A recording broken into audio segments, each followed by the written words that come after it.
அனைவருக்கும் வணக்கம். தமிழ்நாட்டில் பெரும்பாலான இடங்களில் இப்போ போர் போட ஆரம்பிச்சிருக்கோம். சரிங்களா? தண்ணி பத்தலை, குறைஞ்சிருச்சு, போர் போட ஆரம்பிக்கிறோம்.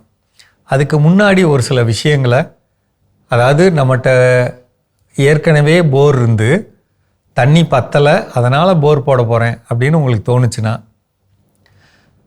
அந்த செயலை செய்கிறதுக்கு முன்னாடி ஒரு நிமிஷம் நின்று நம்ம பார்க்க வேண்டிய விஷயம் என்னென்னா, இப்போ நம்ம குழி 600 அடிக்கு போர் போட்டிருக்கோன்னு வைங்களேன். அந்த 600 அடி குழி இப்போ இருக்குதா அப்படின்னு முடிவு பண்ண வேண்டியது முக்கியம். உதாரணத்துக்குங்க, பக்கத்தில் இருக்க பெட்டி கடையிலேருந்து நூல்கண்டு வாங்கி அதை இணைச்சி கீழே ஒரு ஆணி அல்லது வாஷர் கட்டி மெதுவாக உள்ளே இறக்கணும். இறக்கி எங்கே தட்டுதுன்னு பாருங்கள். தட்டுற இடத்துல முடிச்சு போட்டுக்கோங்க. இதை உருவுங்க. இதை நம்ம அளந்து பாருங்கள். 600 அடி அப்படிங்கிறப்ப ஒரு 570 அடியாவது இருக்குதா அப்படி பாருங்கள். இது முக்கியம். இந்த நூலை எடுக்கிறப்பே நீங்கள் தடவி பார்த்தீங்கன்னா ஒரு இடத்துல ஈரம் படும். அதை முடிச்சு போட்டுக்கிட்டிங்கன்னா இவ்வளோ உயரத்துக்கு தண்ணி இருக்குன்னு தெரியும். இப்போ நீங்கள் மோட்டார் என்ன ஆழத்தில் வச்சுருக்கீங்க அப்படின்னு பாருங்கள்.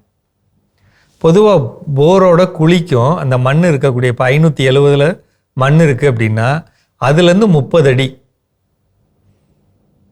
அந்த உயரத்திலே மோட்டார் வைக்கலாம். அப்போ மோட்டார் மேலே இருக்குன்னா அதை கீழே இறக்கி அந்த அளவுக்கு கொண்டுட்டு வரணும்னு அர்த்தம். நிறைய பேர் என்ன பண்ணுறாங்கன்னா 570 தண்ணி அடி மண்ணோட அடிப்படை 570லேருந்து 300 அடியில் மோட்டரை மாட்டியிருக்காங்க.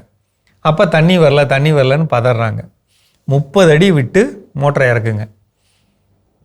அப்படியும் எனக்கு தண்ணி வரல அப்படின்னு சொன்னால், ரெண்டாவது பார்க்க வேண்டியது என்னென்னா, நம்ம எவ்வளோ இடம் வச்சுருக்கோம், என்ன பயிர் வச்சுருக்கோம், அதுக்கு சுழற்சி முறையில் தண்ணி பாய்ச்ச முடியுமா. உதாரணத்துக்கு திங்கக்கிழமை எவ்வளோ தண்ணி ஊறும், எவ்வளோ நேரம் ஓடுன்னு பாருங்கள். திங்கக்கிழமை ஒரு பகுதியை தண்ணி பாய்ச்சுங்க, திருப்பி செவ்வாய்க்கிழமை பாய்ச்சுங்க, அடுத்து புதன்கிழமை பாய்ச்சுங்க, திருப்பி அந்த மொதல் இடத்துக்கு போயிடுங்க. அப்படி பாய்ச்சுங்க. அப்படி பாய்ச்சிறப்ப நமக்கு தொடர்ந்து தண்ணி கிடைக்க வாய்ப்பு இருக்குது. இருக்கிற தண்ணியை வச்சு தண்ணி பாய்ச்சலாம். ஒருவேளை அப்படியே எனக்கு பத்தலை அப்படின்னு சொன்னால், அப்போ வேணால் நீங்கள் போர் போடுறத பற்றி யோசிக்கலாம். ஏன்னா இன்றைக்கி என்ன பிரச்சனைனா, போர் குழி ஆய்வு பண்ணுறதுல நமக்கு நிறைய குறைபாடுகள் இருக்குது. நல்ல திறமையானவங்களாம் இன்றைக்கி இல்லை. அப்படிங்கிறப்ப போர் குழியை முடிவு பண்ணுறதுல பிரச்சனை. அடுத்து போர் போடுறதுக்கு அதிகமான செலவாகுது. அடுத்து அதுக்கு லைன் வாங்குறது, இபி லைன் வாங்குறது அப்படின்னு நிறைய பிரச்சனை இருக்குங்க.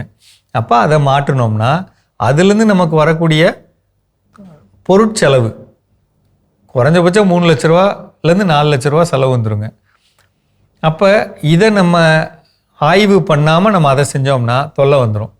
அதுக்காக நீங்கள் என்ன பண்ணணும்னா, முன்கூட்டியே இதை ஆய்வு பண்ணிவிட்டு அல்லது மாற்று முறைகளை யோசிக்காமல் புது போருக்கு போகக்கூடாது. அப்படியே போர் குழி ஆய்வு பண்ணுறீங்கனாலும் உங்களுடைய இடத்துக்கு ஏற்ற மாதிரி வெற்றிகரமான போர்களை ஆய்வு பண்ணி கொடுத்த நபரை கண்டுபிடிச்சு போடணுங்க. நிறைய பேர் என்ன சொல்கிறாங்கன்னா, அவர் சொன்னாருங்க இந்த இடத்துல போட்டால் வரும்னாரு, நான் போட்டேன், ஏன்னா 3 லட்ச ரூபா செலவு பண்ணி. அப்படிலாம் பண்ணக்கூடாது. சரிங்களா? ஒரு நிமிஷத்துக்கு ஒரு தடவைக்கு 2 தடவை அல்லது ஒருத்தருக்கு 2 பேர் முழுமையாக ஆய்வு செஞ்சு அதுக்கப்புறம் போர் போடணும். இதை நீங்கள் மனசில் வச்சுக்கணும். இப்படி பண்ணுறப்ப முடிஞ்ச அளவுக்கு இந்த மிஷின் வச்சு பார்க்குறேன்னு சொல்லிட்டு இன்றைக்கி 15,000 20,000 கேட்குறாங்க. பொதுவாக அந்த அளவுக்குலாம் நம்ம செலவு பண்ணுறப்ப அவங்க கூட நின்று நம்ம பார்க்கணுங்க. அவங்க எந்த இடத்துல ஒரு நம்பிக்கையாக இந்த இடத்துல வரும் அப்படின்னு சொல்கிறாங்கங்கிறத அவங்களோட பார்த்தாலே தெரியும் அவங்களுடைய நடவடிக்கை. அதுக்கேற்ற மாதிரி முடிவு பண்ணி அந்த இடத்த நம்ம பார்க்கலாம். ஏன்னா அவங்க பார்க்குற நிறைய இடம் சரியாக வரலன்னு ஒரு நியூஸ் இருக்குங்க. அவங்க பார்த்த இடத்த கூட நம்ம இந்த கையில் சுற்றி பார்க்குறவங்கள வச்சு அதை செக் பண்ணலாம், அல்லது அவங்க செக் பண்ணுற இடத்துல இவங்கள வச்சு பார்க்கலாம். பொறுமையாக நம்ம ஆய்வு பண்ணி போர் போடணுங்கிறத நம்ம தெரிஞ்சுக்கணும். முன்கூட்டியே ஆய்வு பண்ணணும். இப்போ உதாரணத்துக்குங்க, ஏப்ரல் மாதம் நம்ம போர் போடுறோம்னா மார்ச் மாதத்துலேயே இருக்கக்கூடிய தண்ணீர், இருக்கக்கூடிய பயிருக்கு ஏற்ற மாதிரி வரும் வராது அப்படிங்கிறத பார்த்து கொஞ்சம் பொறுமையாக யோசிச்சு பண்ணோம்னா நிச்சயமான வெற்றி கிடைக்கும் அப்படிங்கிறது என்னுடைய கருத்துங்க. அது சம்மந்தப்பட்டு எந்த கொஸ்டின் இருந்தாலும் கீழே இருக்க நம்பரில் கேளுங்க, சொல்கிறேன். மீண்டும் சந்திப்போம்.